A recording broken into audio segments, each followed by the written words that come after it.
Hola, sóc la Laura Pau i sóc actriu i cantant. De fet, sempre he estat una mica entre aquestes dues aigües. Mai m'he pogut decidir del tot amb quina d'aquestes dues disciplines quedar-me, perquè vaig començar estudiant cant líric i cant modern, i després vaig anar a l'Institut del Teatre a estudiar interpretació allà.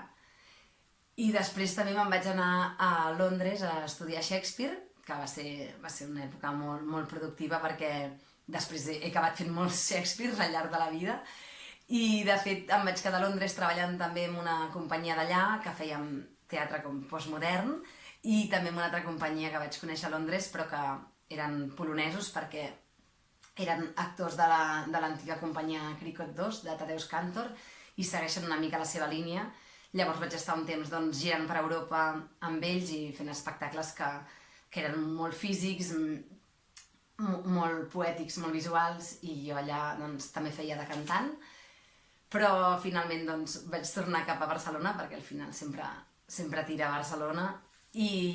des que vaig tornar he estat treballant en teatre, d'una banda amb la meva companyia de tota la vida, que és Els Pirates, i de l'altra també he estat treballant amb diferents directors com Paco Mir, Martí Torres, Mònica Bofill, Pere Planella, Ricard Reguant, i he fet espectacles, tant espectacles musicals com espectacles més de text,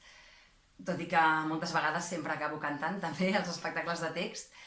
I també vaig formar un trio que es diu The Feliwets, amb la qual